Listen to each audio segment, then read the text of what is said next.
Okay, so here's the starting mock-up for my Maiden Zelda cosplay. I am using the patterns by Indigo Patterns. They are available on Etsy and also on her own website. One of the things that I really liked about this pattern is that the pieces are designed in 3 pieces, 3 different garments. We have an undershirt with this puff sleeve in the collar, the blue overdress, and an underskirt. This makes the design a lot easier to clean later on, and then your colors will not bleed onto each other when you go to wash it later. So this is essentially the mock-up. What I have done, because this is not an exact one-to-one of the pattern that I have printed out to create this, I had to do some modifications. So I'm gonna quickly go over what some of the modifications that I've done onto the pattern are, so if you're interested in using this same pattern, that you can go in and do the same things. The first alterations I did were to the blouse and the bodice here, and these were specific to me as I went in and did some measurement changes. The shoulder was too far up, so when I wore it, I had some gaping around the armhole, and taking out a little bit of volume on the shoulders, on both layers, really helped in making it so there was no gaping when I wore this bodice. I did not have to touch this seam, but there was a little bit too much space right here. It was gaping a lot right on the front of my neck, so I'm taking this much out. This is about a 1/4 inch total right out of the center front of the pattern. I did not have to do that alteration on the underblouse. That one I just changed around the overlap a little bit. The other major change was on the back. You can't really see it too much because it's just been cut into, but I essentially took a lot out right here. There is a seam that goes at the back, or at least in this case a zipper, and there's a seam on the undershirt. And I've taken a lot out of the neckline because of my particular shaping of my neck right here. So those were the fitting adjustments that I made to the total piece. Something I will also be doing is I will be adjusting the skirts a little bit. The underskirt, I am remaining the exact same, but I'm adding I think like a 1/2 inch to the hem, because when I wear this as is and I didn't hem the piece, it was pretty much the perfect length. Meaning if I want to add a finished hem to it on me, I'm gonna have to add hem allowance to it. Same goes for the overskirt, but I'm gonna add a little extra so that's a little longer, so that when I wear it, it will be off the ground barely, and it's a little bit longer than this level. The other major change I've made is to this overskirt. This is not the original pattern for the overskirt. What I have done is I have it is the same pattern piece 4 times all around, and I've taken the original center front piece, the one that sits right here, and I've added 4 inches to it of volume, evenly throughout. I've distributed it so that there'd be a little bit more volume up here. It also adds a little bit more to the bottom as well. My reasoning for doing this is because I did not like how the overskirt was sitting on top of the underskirt. There was a little bit of a weird shaping happening here, at least when I wore it. So by adding a little bit more volume, it's still very elegant. It keeps it much the same. It's still very similar to the original pattern, but my personal aesthetics, I like the more volume to it. It makes a very attractive silhouette, especially once you belt this, but it just sits a little nicer at the hip on me. So those are the changes I have made to the pattern pieces on here. Besides that, it is very much Indigo's pattern.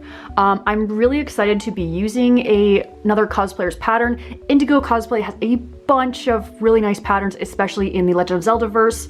So I've always wanted to use one, and this felt like a great time since I've been planning to remake this cosplay. So what I am going to do now is, as I've been altering things and adjusting fit, I haven't been changing the patterns because I want to keep them as is in case any of my friends ever want to use it. So I am going to take apart these pieces. I am going to take out this piece because this is now going to be my working pattern piece.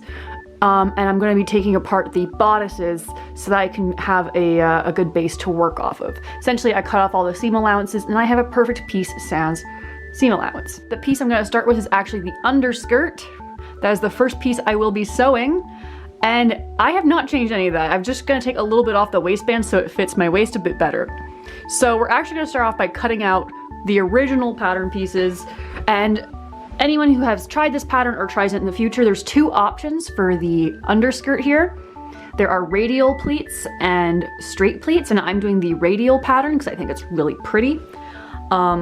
So if you are someone who has made this pattern or is going to make this pattern, that is what I will be doing. So if you're curious on which design I've chosen, I've gone with that one. So these are the two fabrics that I'll be using for the underskirt as well as the other white areas of the costume.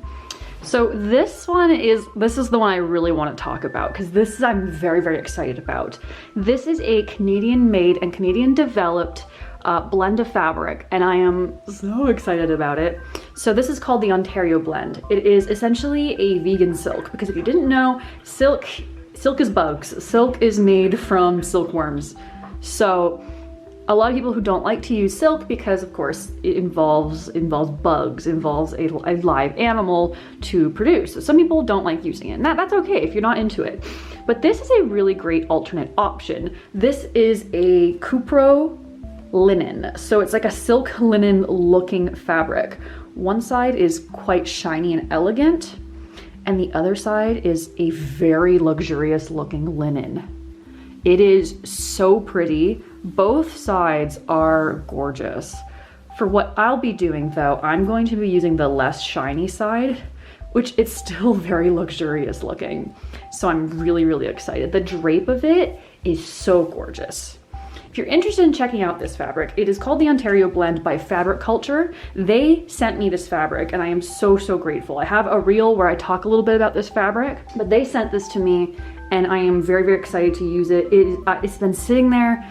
I've been waiting for this project to use it in, and I'm just very excited about it. This company is also really great, and they did not pay me to say any of these words. They just sent me the fabric so that I could show some like how their fabric can be worked in different projects. So I really like that this company, first off, is in Canada, and with everything going on in the world right now, it's nice to be able to support Canadian. It's also fantastic that they have the option to have fabrics dyed in any colors. You can get bulk amounts, or you can just get the plain fabrics in the plain colors. I actually specifically asked them for white in their Ontario blend when they offered, because I knew this project was coming up and their blues were not quite the right blues, or at least they weren't at the time. I will be pairing this with a basic cotton sateen that I got elsewhere, also from in a Canadian source, but this is the star of the show and we're going to be using it quite a lot because it's in 2 of our 3 pieces we'll be making for this cosplay. I will be using the indigo patterns as mentioned, as they are. The only thing I'll be changing up is the waistband, since it's slightly too big for me. But besides that, we have a front piece which will be made with this, and then we have a back piece which I'll be using this. Now this is a lot less luxurious in comparison. You can see the difference just by them sitting here next to each other. And if you can't tell by the little hems on it and other such things, that's a bed sheet. But they are very close in color.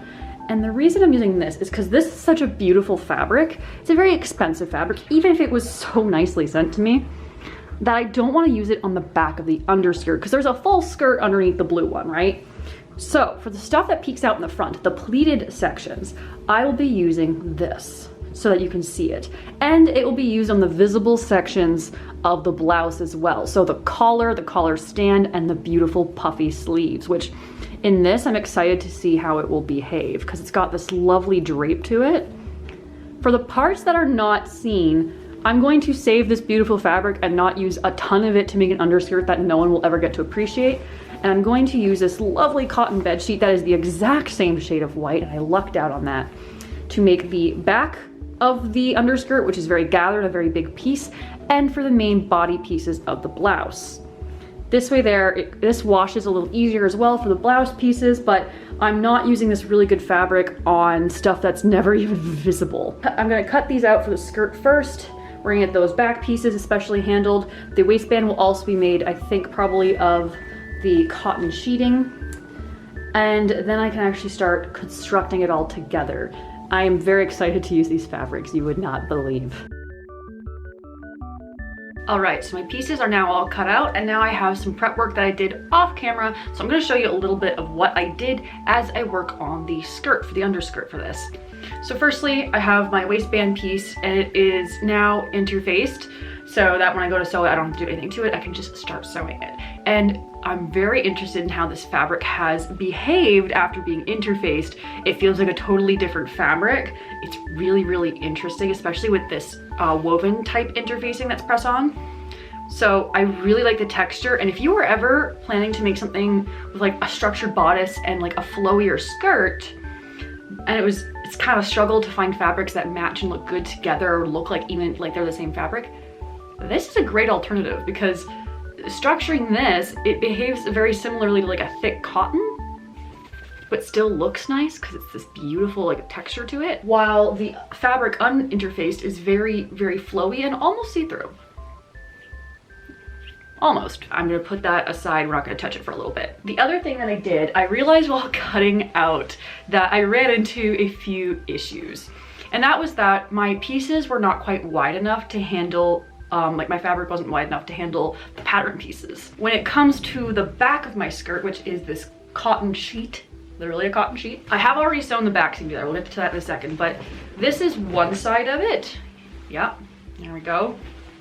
One piece was able to fit, but the other side was not. So I cut it in half, and then I had to cut it twice and add a seam. So I put a French seam in there. It is now the same exact size as the other side, but there is going to be an extra seam on the back that I wasn't originally planning for. Piecework is period, piecework works, and again, this is on the back, so I'm not too exactly worried about that. Something else I did, because I had the pieces out already, so you know, I might as well. I did also do the back seam already, the center back seam of the skirt. Now, most of the seams on this skirt are going to be French seams. I decided to do a double welt seam on here, or flat felled is another name for it. There we go, you can see the texture a bit there. I brought the seam to my machine, did the fabric, sewed the fabric with a 1/2 inch seam allowance, good side to good side, and then afterwards pressed it flat and then flipped it under and over and then top stitched it down. Now the reason I did that was because the pattern originally calls for a zipper, and I said there's no reason for me to put a zipper really on this because like you don't see it and it gets covered with other things. So I decided to put a faux placket. So I left part of it open and then still just pressed that seam allowance under, and now it behaves as a placket, an opening on the back of my skirt, so I can get it on and off easily. So the back of the skirt is all prepped and ready to go. And then I had to do some prep work to the front as well because it also wasn't quite wide enough for this particular pattern. And it's really quite ironic where the issue came, because I realized I would have to put a seam dead center. So it's another French seam, right, as you can see right here, beautiful French seam. So it is quite ironic that there is now a seam dead center, as I am remaking this costume based off of like the fact that I had a version of this character before and I really enjoyed wearing it. I don't have the costume anymore, it wouldn't fit me anymore, and you know, it's not to my standards anymore, so I just wanted to remake it for those reasons. But on my original one from 2014, there was a seam dead center on that white underskirt on mine because of fabric limitations, because of how wide the fabric was and where I placed it. But this time, I'm hoping it won't be as visible because I placed the seam basically right where some of the pleats are. If it's visible, it won't be that big of a deal because there's supposed to be a crisp pleat there anyway. But speaking of this skirt, before I can do the side seams, which I'm also going to do with French seams, we have to focus on marking where the pleats go and pressing the pleats down. Now I'm gonna have to be pressing these pleats out multiple times as I work on this skirt because, you know, when I go in for the hem, stuff like that, they're gonna get a little bit pressed out. That's okay though, because you can always mark them back in. But I'm gonna start by putting the piece on the ground, taking out the pattern piece from Indigo Patterns, putting it on top and marking where the top and bottom of each pleat is. And then I'm going to put a marking so I know which direction the pleats move in, and then I bring it over to my iron and very carefully, because it's very annoying considering the size of an ironing board, bring the pleat up and then press it down, making sure all the points that I've marked are sitting in the right places based on fold lines and such. Once again, I'm using the radial pleated pattern for this. There are two types of patterns that you can use for if you're using this particular Maiden Zelda sewing pattern.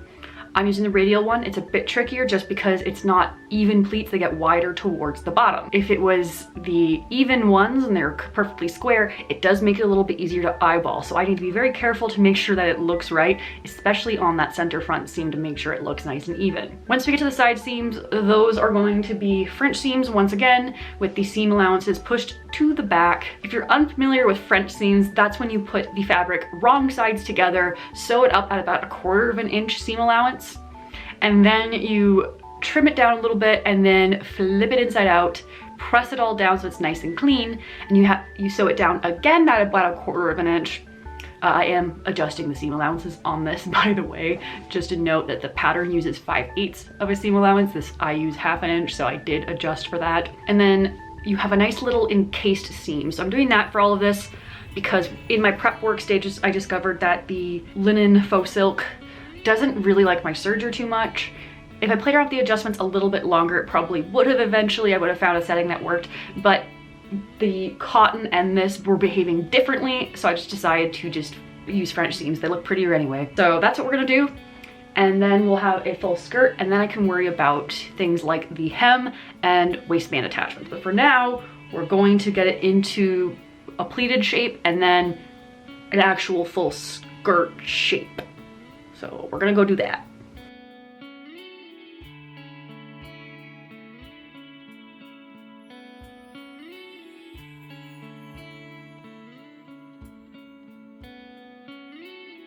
All right, so the skirt is now in one piece. There's the front piece. I did end up hand stitching the pleats down just to keep them nice and straight so they wouldn't be flopping all over. And I figured this would actually help keep the shape as, like, the longer it's stuck in the shape, the longer it'll want to stay in this shape in my mind. Press the heck out of it.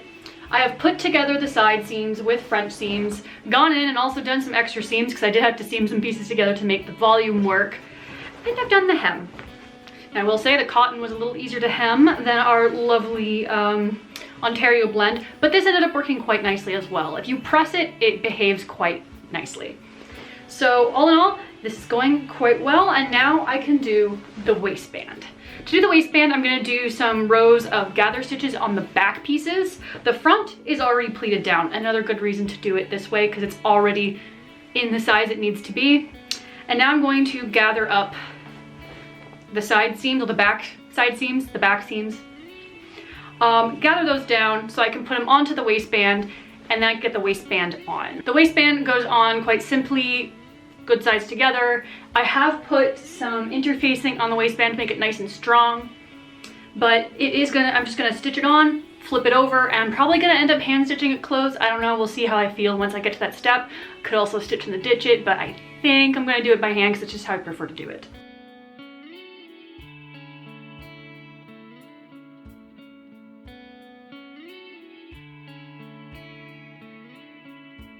And then that, with a few little closures, a little hook and eye, and a snap, it should be all done and good to go. And then I can start working on the other pieces.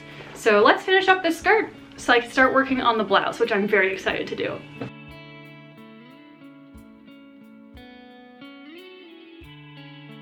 So I now have the skirt finished. I have a closure on the back, and all it's left to do to make the underskirt completely finished is to take off all of these. So I'm gonna go through and take off all the stitching, release the pleats, let them do their thing like this one is already kind of doing, and then we can call the underskirt complete, which is very exciting. I'm really happy to have it done. I'm now completely off of work, so I can work on this full time and really get a lot done on this, which I've had to pause it in between. So I'm really excited that I'm really getting into the meat of it now. So let's do this.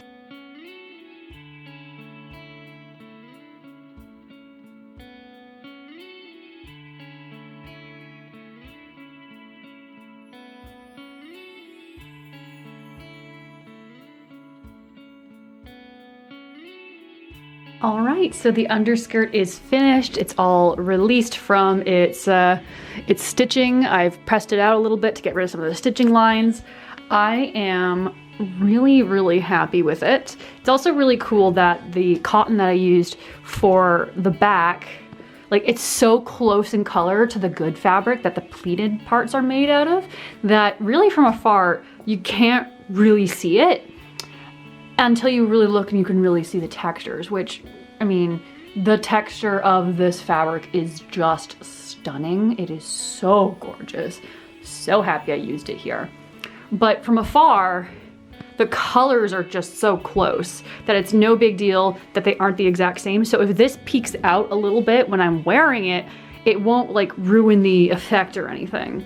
So yeah, I'm very, very happy with this.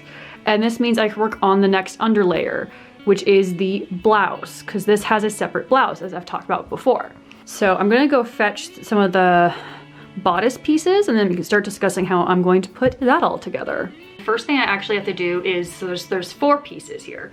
Well, 8, they're all doubled, but we have 4 pieces. This is the bodice front, and before I do anything, I need to do some stuff to it because it needs a little bit of interfacing. So I'm going to mark, because on the pattern itself, there is a button placket, which I will be putting on here. So I am going to mark where the fold line is, and this little like seam allowance bit, and it's designed to be interfaced because a button placket, you want some interfacing.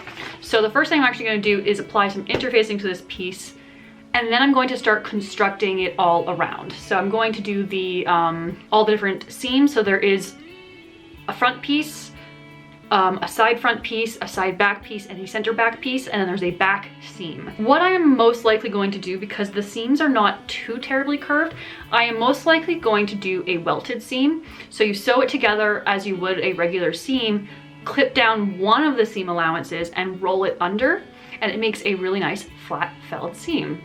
Makes it all nice and tidy. It looks really nice. It's very satisfying looking. So that is what I'm going to do. And again, it's a very satisfying method. You get to use your iron a lot, which is very nice. I did adjust the seam allowances on this, so I'm not doing 5/8 of the seam allowance like the pattern says, but I will be doing 1/2 inch, and then I'll be taking it down to I'll be trimming one side down to 1/4 inch and flipping it under to make my nice little pieces.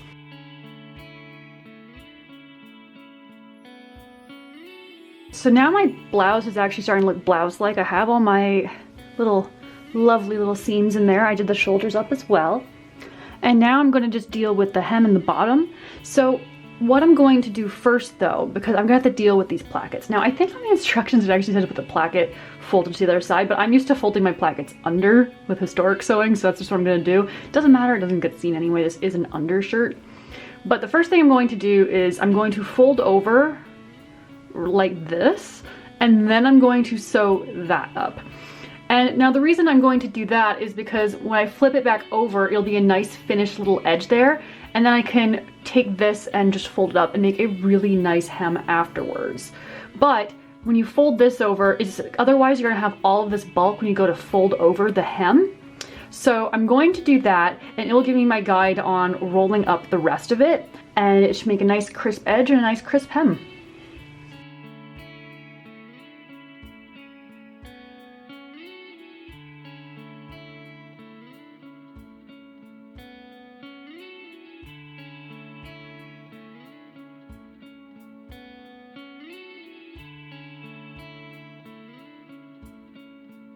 Alright, so my hems are in, my placket is finished, besides the closure parts of it, but I'm going to deal with that after the fact. So now I can work on the sleeves, which I'm actually pretty excited to do.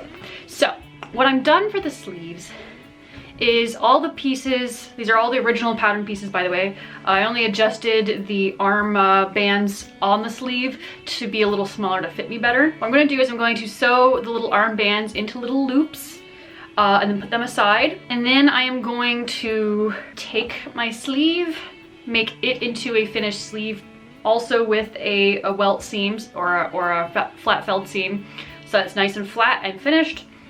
And I'm going to gather the bottom of each sleeve. I'm going to use a basting stitch along the top and the bottom of the sleeve, and I'm going to gather that into the little bands. That will make a nice little edge for the puff sleeve to go into, and I'll be doing the gathering at the very top ahead of time as well, so that that is all good to go. I'm going to have to put it through the machine later when it's all gathered up. So this will make a very, very cute little puff sleeve, and then there's a little detail I'm going to be adding, but we're going to talk about that once I get to it. But a lot of the structure of this little bodice is almost finished.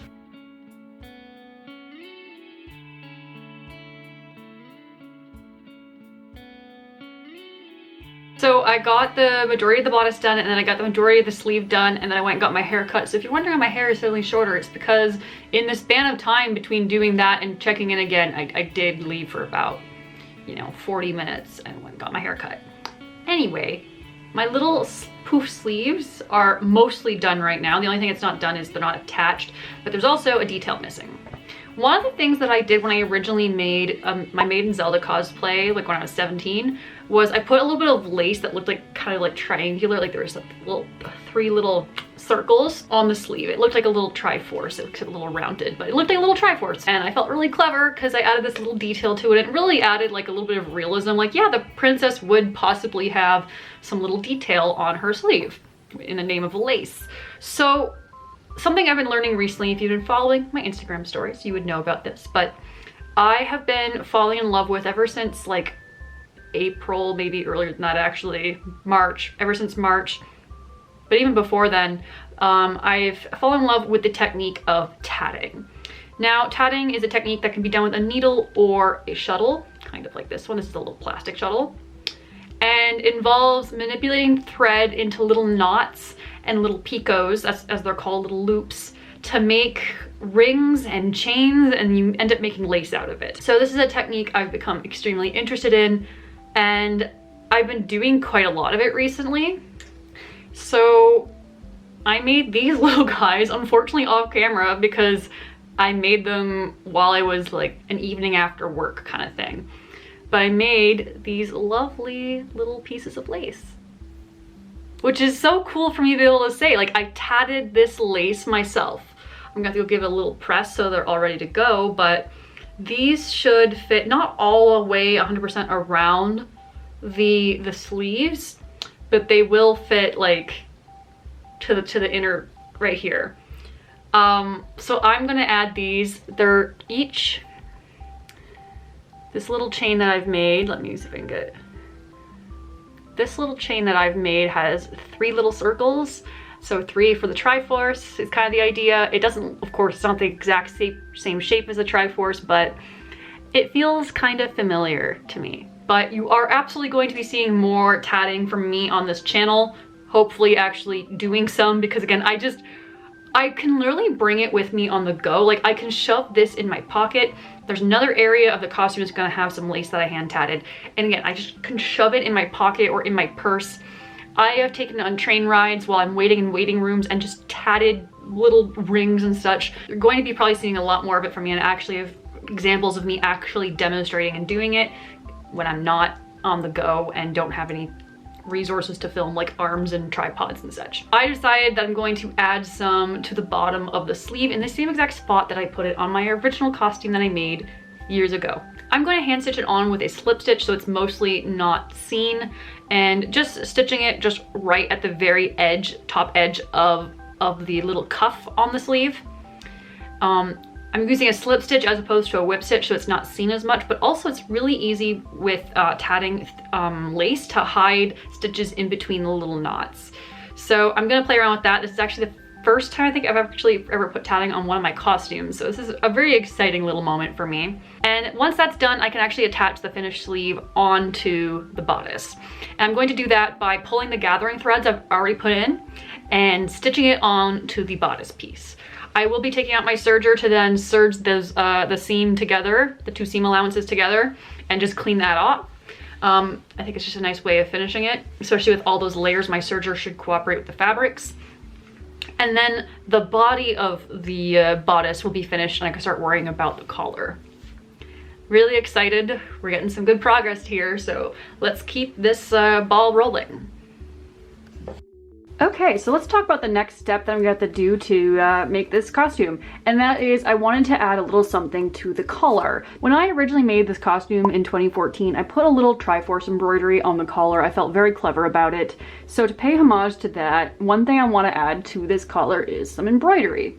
I have some little sketches over here, but then this is actually a trace out of the pattern. I did reduce the seam allowance, so if you are following along and making this pattern for yourself, I reduced the seam allowance to 1/4 inch because I find that easier to work with when it comes to things like collars, because it's less bulk.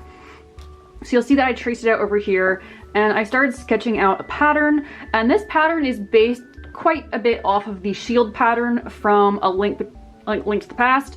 Obviously this is the game that she's based off of. So it is based loosely off of that. I'll put an image of it right here so you can kind of compare. But I have also traced it out right here as well onto some tracing paper. There, let's see if you can see it a little better. Right here, I've also traced out the edges of the piece. And additionally, I have since marked out the pattern of the collar piece itself onto a piece of interface back of the fabric, and I have thread marked around the edge, and that way there it doesn't rub off as I work on this. So now my plan is to do some white work embroidery style on the collar on this point here. So my first step is actually going to be to transfer on this pattern onto this corner. So the plan is I'm going to transfer this on by taking a washable marker, which you've seen I've tested a little bit, and trace it onto the corner of the piece. And then I'll have the pattern ready to go when it's time to actually embroider it. I'll be using some white work embroidery techniques, building up the shapes and such to do this, and I'm really looking forward to doing that. I'll probably go into my little cozy corner downstairs and get to work on that. It should be pretty nice to do. I'm really looking forward to some nice embroidery time. I love embroidering. Originally I thought I was going to do a much complicated design, but I think this is all it needs to be. So we're going to build up the shapes. They're going to be decently 3D with a lot of satin stitching, I think is what we're going to go with. But we shall see. I think there's going to be some testing and seeing how it goes.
Last night I managed to finish all the embroidery pieces. I added a little Triforce to the very center back of the collar, and both of the collar points are fully embroidered. I washed off the blue.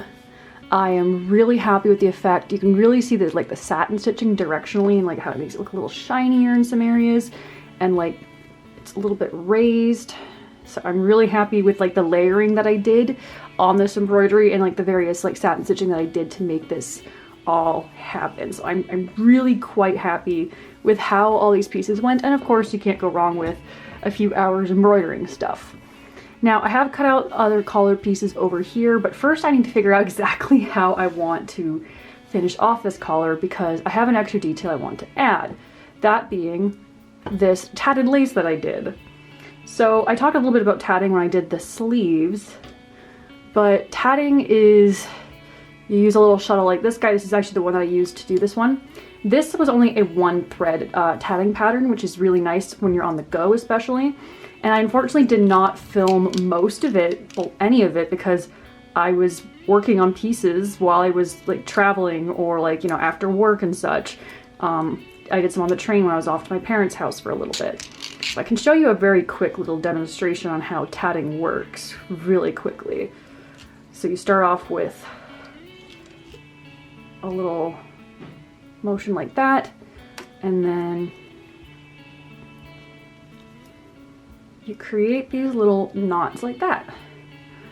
And you can keep doing that, and you can make the knots a little longer sometimes to make the little picots, which are the little long bits you see at the very top, the little points. But you can keep doing that until you make a whole bunch of rings, and you basically start making the shapes that way. So this is a very long piece of tatting that I've done here. Like, it's a lot. This is not a one evening worth of tatting. This was, I pulled it out of my pocket at multiple different times and eventually had quite a long piece going. But it is long enough to go all around the edge here. I'm just gonna move this out of the way. What I have to figure out now, because I want ideally that when it's finished for it to stick out kind of like this. And of course you want all this, the loopy edge here, just the loose threads, you want them inside it.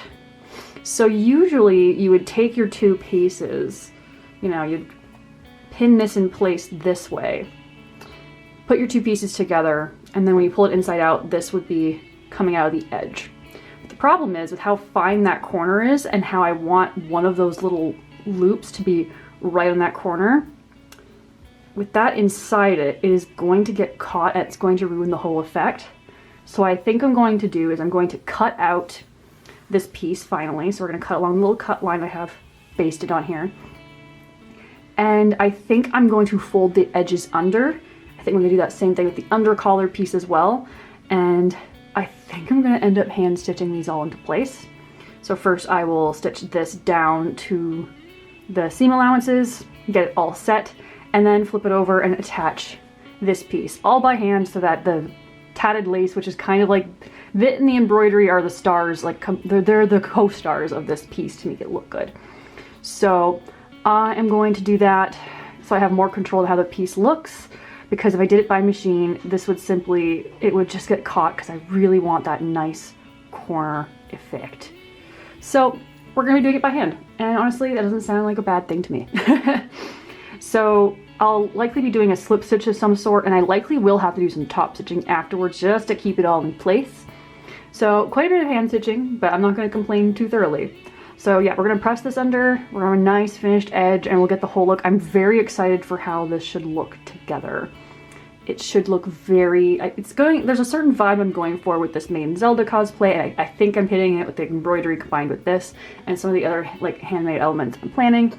It should have a very like almost historically inspired look to it, and it makes me very excited. But I'm excited to actually finally use this tatted lace that I've made over like, again, several months of just like tatting away at it here and there, and so I'm looking forward to actually using it. And I'm starting a new tatting pattern, because this is like one of the simpler patterns you can do, but it's still just, it's so simple and pretty.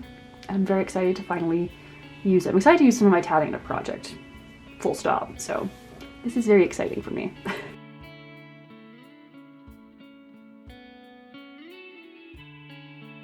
So I am so happy with how this turned out, but here is my finished like collar piece. It's not attached to the collar stand yet, but I'm really happy with how it looks. I was a little nervous maybe the tatting would not look good with the embroidery or on the collar, but it actually, I think it really looks exactly how I was hoping it would. So I'm very happy with this finished collar, and now I can actually work on, because this is all hand worked, right? There's no machine has touched this yet. So the collar, like I hand stitched it together, hand top stitch it so the stitching would match like the style of the embroidery and it wouldn't feel out of place. So yeah, I am very, very happy with this piece, and now I can work on putting the collar stand on and then attaching it all to the bodice or to the actual blouse that's being attached to. So what we're going to do now is I'm going to essentially sandwich the collar into the collar stand, matching some notches that are on the pattern pieces, leaving a little bit of the area open at the bottom, all by machine this time. So it's the first time a machine will be touching the actual collar I have made here. And then I'm going to press it all out, and I'm going to flip things inside out, and then I'm going to attach the correct side to the body of the blouse. And when that's attached, I can go in and put the opposite side up by hand on the inside of the bodice. I will say one thing I have changed on the pattern, if you are someone who is making the same pattern, following along, the seam allowances are smaller on this. I just find that easier to work with when you're working on a collar. So I have reduced them down to 1/4 of an inch, as I mentioned on the other collar, this collar piece here. So it is a slightly smaller seam allowance than on the original pattern, but I have reduced them down on the piece itself. So I'm gonna go through, put that together, and then think about the closures afterwards, and we'll finish up the blouse possibly today. That'd be nice.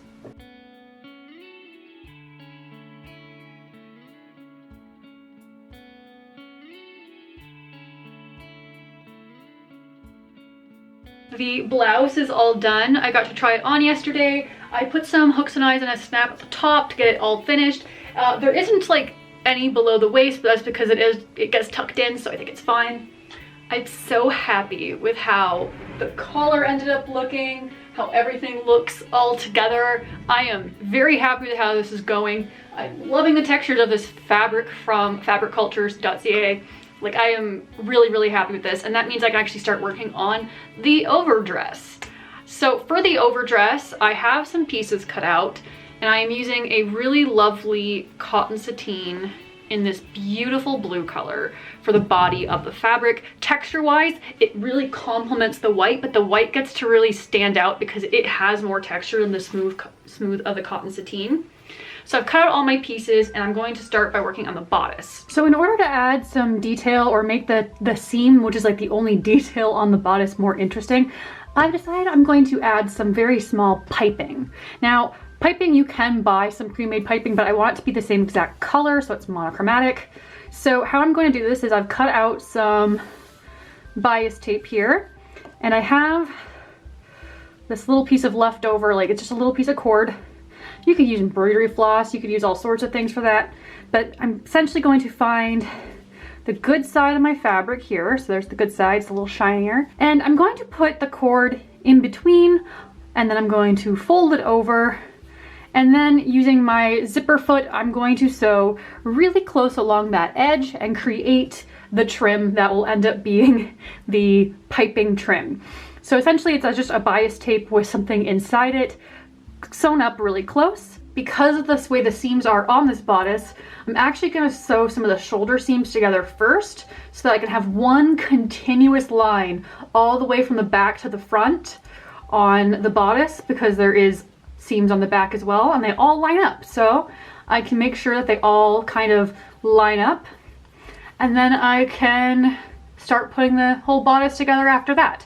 So not your conventional way of seaming together a bodice. Usually I like to do, like, you know, center front and side front together, and then you do side back and center back together, and then you put the side seams, and then you do the shoulders.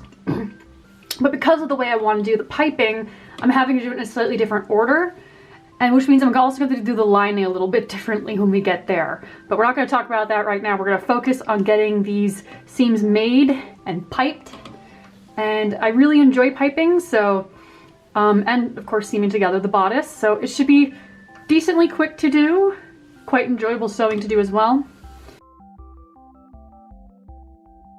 So I now have this little outer bodice done. I really like how my piping turned out. My shoulders don't quite meet, but I got them as close as I could. It just doesn't want to meet 100% with this, but that's okay. It'll be covered by the collar. But it is piped all the way around. Whee! So that is the outer bodice finished for now. And now I'm going to work on the inner bodice. So this is a very lightweight cotton fabric. I know the color's a bit off, but it is a lining, but it's super lightweight, and that's why we're using this. And I'm going to now piece it together, and I'll explain later why I decided to use such a lightweight fabric. But essentially, I'm going to piece together this lining, same way that, slightly different order than what I did for the body, because I don't need to deal with the shoulders in the same way. But I'm going to put together this body, and then I'm going to just attach it at the neckline of the bodice that I finished. And that is the only way that is the only spot I'm gonna finish the traditional, like, as they call it, pillowcase method.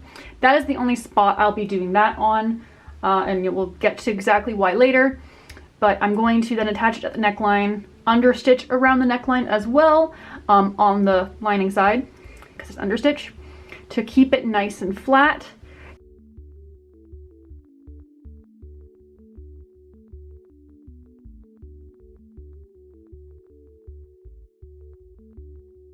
I have the neckline all attached. I have my lovely little understitching underneath, and now I'm actually going to just stitch, like, baste these layers together. the lining side and the shell side, because I'm actually going to put a like bias facing in the armhole, because that's the way I like to finish it. Typically, when you have a sleeveless bodice like this, you would actually come in and open up the shoulders and then pull inside out in order to get the lining on with the armholes, because otherwise the armholes create this situation where you can't pull it inside out. But I did my shoulders like this, where I did them I did them first, and then I put this bias piping through it. So I can't do that method. So we're gonna just sew these layers together so they act as one. And then I'm going to take some bias tape and make a bias facing. I just find that a very clean finish, and that is the reason I'm using such a lightweight fabric inside here. This finish will also be nice because if you can see into my armhole at all, which you shouldn't be able to because there's a giant puff sleeve, but if you can, it will be the same color as this, as the bias tape I have cut out is the same fabric and has that nice stretch to it. Essentially, I just sew the bias tape down good side to good side, flip it in, and all that flipping, you can kind of just trim in the edges, and it makes this fold over really, really nicely, as opposed to if you tried folding this on its own, and it makes the whole armhole very, very strong. So that's why I've decided to do it this way. It also involves like some understitching, stuff like that. It might seem like it takes more time, but it's a really, really nice way to finish an armhole. And especially because I'm in a situation where a typical lining will not work. Like the typical lining methods won't work because of the way I handled the shoulder earlier on due to this piping. It's all this piping's fault. But this way will work just as well, and because this fabric is just so darn lightweight, it will not really impact the bulk of the area. So this should go quite well. I love doing this method, and then I can start dealing with the skirt because everything else gets finished once I have the skirt put in. So we're gonna get that facing in.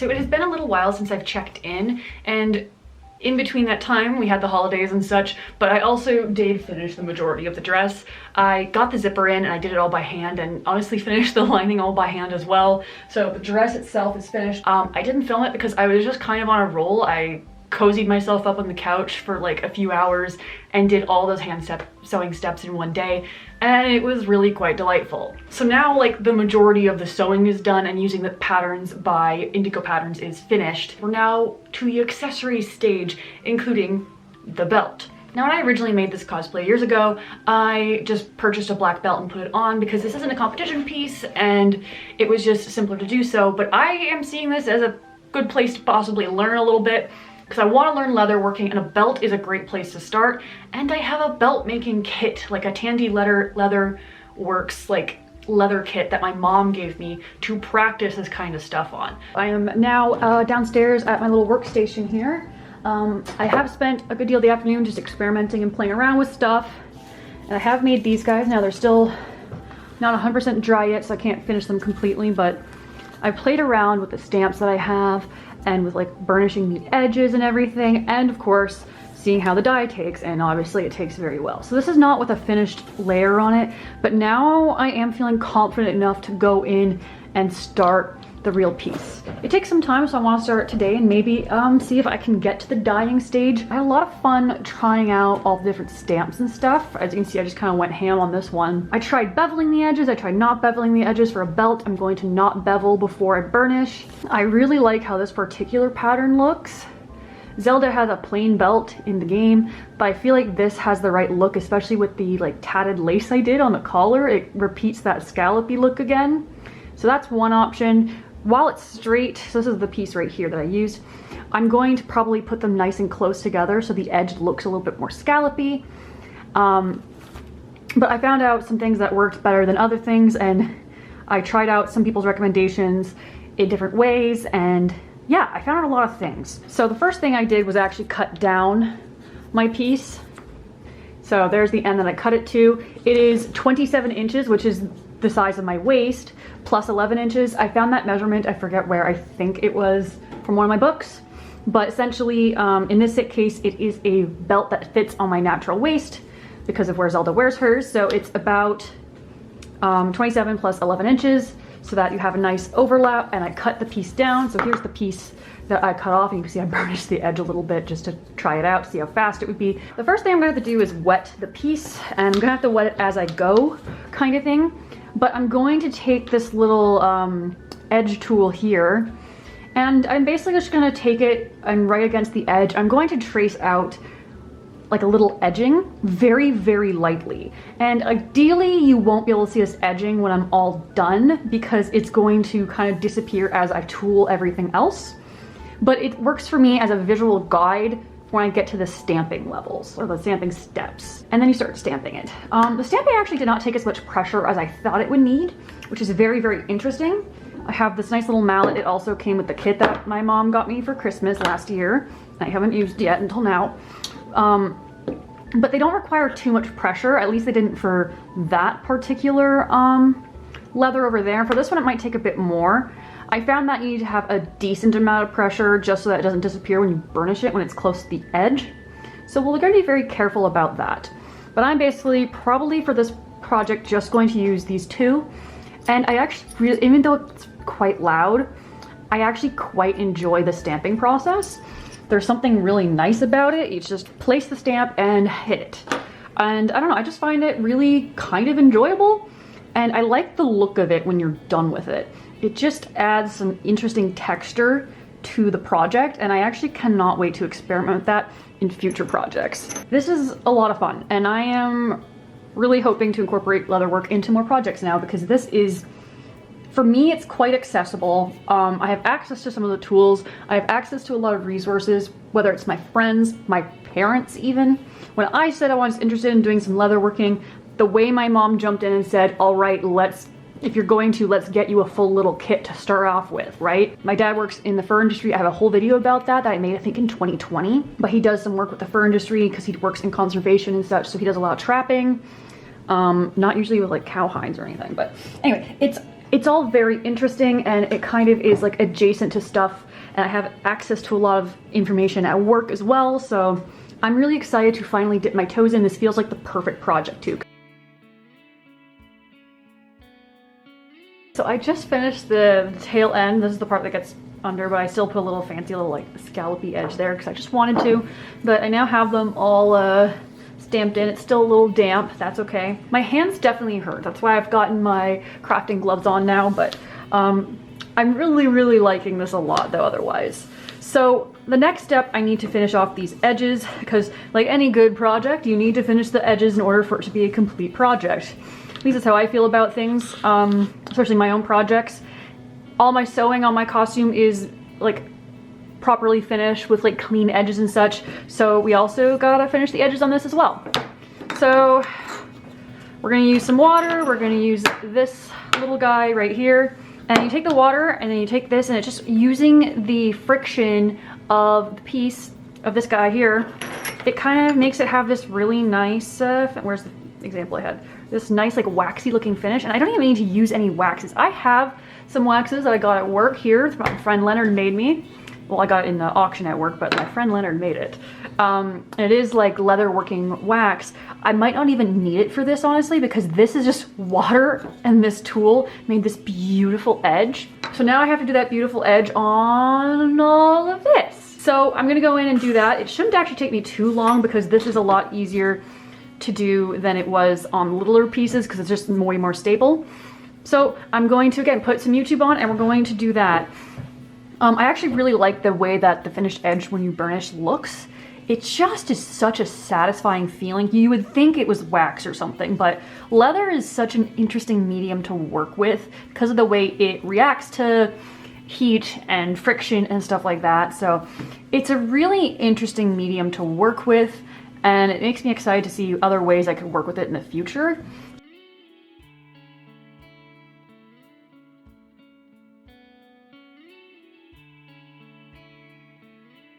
Okay, so I think I am now done with the burnishing steps and such. This is how it started. You can see the little attempt at burnishing over here.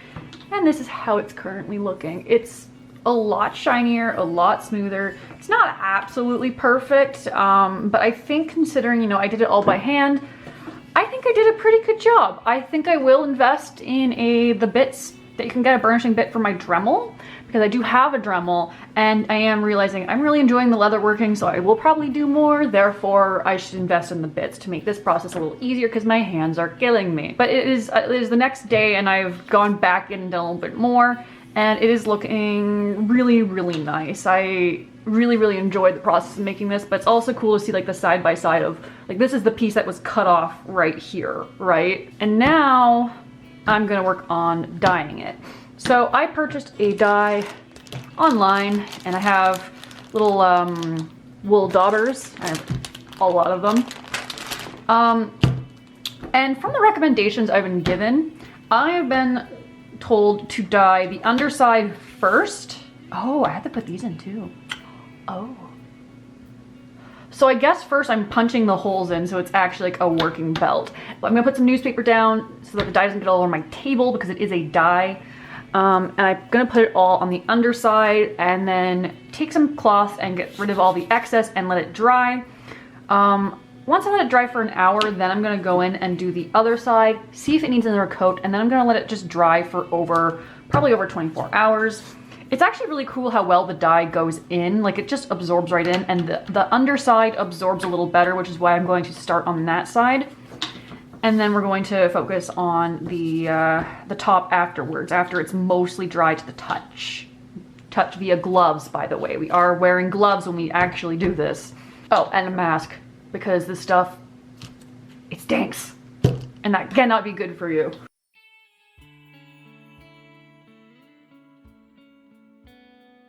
Okay, so I had to change of plans on that a little bit. The warble was not sticking to the plastic itself, so I had to use some super glue in order to like glue it down. And I'm just gonna wait for it to kind of, you know, dry a little bit. Definitely going to need to paint it more. And the paint is not sticking very well to this, but it is a faint bit. So that should be enough for me to blend the ear. And already from like afar, it's looking the way I want it, besides the fact that it looks a little messy. So we're gonna clean it up with the acrylic paint. The acrylic is what's not sticking, but I feel like if I use my nicer acrylics that are over there, it might actually work a little better. I might be able to build up some more shapes using the tip of my paintbrush. Yeah. From afar, it's giving the look I want. So we're gonna let that dry a little bit, and then I'm gonna go in and try with the acrylic paints and see if I can get this looking the way I want it to. Okay, so I've gotten this piece to a good place, I think, and now I can just let her sit and dry, but I got quite a bit of paint on there, so I think it looks pretty good. You can clearly see there's an ear on there, which I think is really, really cool. I added in some shading, and once I get that little clear coat on it, it will look a lot smoother. But I managed to use some watered down acrylics to really make it kind of smoother. I also have my belt off to the side, and it is drying with another 2 layers of paint, or leather dye on the good side. So now I'm actually gonna move on to the last piece I actually need to make for this, because I'm reusing some accessories from other Zelda cosplays. But I need to make the little tiara. I have a bunch of little things here, and we're going to use some of the stuff in my little collection here to make the tiara. Essentially, I'm going to make it kind of like how in the 1830s there was a trend of using like necklaces as kind of like tiaras. So I did purchase this little chain here, and I have some leftover bits from my Sun Zelda cosplay, and of course I have some leftover Warblow left. So I think I'm going to play around with some of these little bits and bobs. I'm really considering using some of my leftovers of this AB Swarovski crystals. I think this was from my Modica cosplay. Okay, so it is now not the next day, but the day after that, because yesterday all I did was condition the leather just to kind of finish it off using a leather finisher, and there really wasn't much to show, so here she is. I applied the belt buckle that came with the kit that I got, punched down these guys here, dyed my little loop as well, and we have a completed belt. I am ridiculously happy with it. The inside didn't take the dye as much, it would have needed a few more layers, but it's okay because it is the inside. But overall, I am so pleased with how this turned out. The textures are so cool, and yeah, I did try it on with the rest of the costume so far, and the scallopy look really reflects back with like the tatted lace and stuff, so it really fits in with like this the textures and feelings I was going for in this costume. So I'm really happy with it, and I will definitely be doing more with leather in the future because this was really enjoyable and I had a lot of fun working on it. Now I also was showing a little bit of my progress of what I was thinking of doing for the little circlet, and I need to go get a different chain in order to finish it, but I have basically figured out that I'm going to use 2 Swarovski crystals that are looped together. It has the same size and kind of will have the same effect as if it was just the little square one. It just looks a little fancier, which I think kind of vibes with the rest of what I've done to the costume and ways I've altered it. But that means we need to do the wig. I have a Nina Classic right here in the, what color are you? Pale blonde. This is a longer wig that has bangs on it, which is perfect. All I should really need to do is, I decided I am going to crimp the whole thing because long loose wigs tend to tangle less when they're crimped, and I love that because there's no braiding or anything on this design. So I'm going to go through my crimper first, straighten it out with the comb, and once I have it completely crimped, then I'm going to go in and probably cut the little front pieces because they're a little bit shorter on her design. I'm gonna thin them out first and then cut them proper. And then I'm just gonna play around with the bangs a little bit. I don't know if I'm gonna use curlers or if I'm just gonna like tease it and get it upright, but she's got this little bang that goes up and down a little bit. We'll play around with it a little bit and see what I ended up liking. But this is one of the final steps.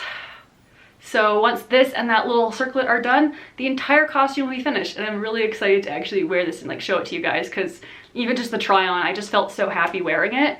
So I'm going to take this out and get this on my handy dandy little custom wig head over here, and we'll get this wig worked on.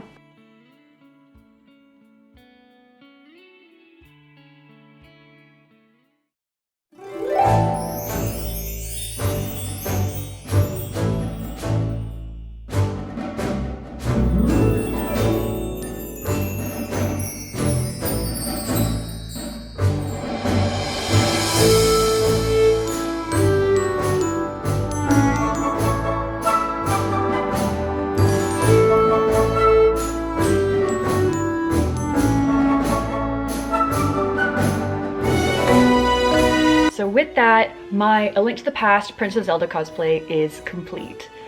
I am so happy with how this turned out. I got to wear it to a church shoot as well as to G-Anime, both within the same weekend, and I am very pleased with how it turned out. I feel like I didn't steer off too much from the actual design of the character, but I got to add details that made her feel very real life and lived in and kind of thing. I will say there was one thing I was disappointed with when I first put it all on together, and that was that I realized that the hem turned out a little too short. That's on self-hemming and like figuring out hem lengths all by yourself.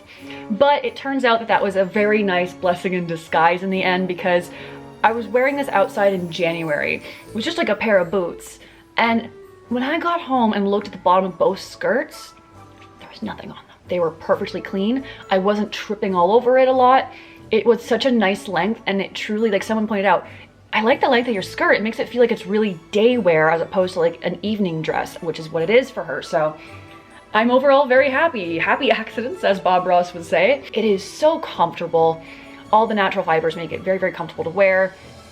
So it's comfortable, it's pretty, it showcases some detail. I got to practice some techniques and put some techniques into it that I've been wanting to do. So yeah, I am very happy. Thank you all so much for coming along this adventure and for so many kind words. When I wore it to G-Anime, everyone wanted to look at the tatting and the embroidery, and that made me really happy. So thank you guys all so much for all the compliments on this cosplay. At first I'm like, oh, it's just a simple cosplay, but then it was really nice to see how many people it made smile. So thank you guys all so much. And thank you all for watching. Be sure to like, subscribe, and all that good stuff. And we'll see you in the next video. See you guys later.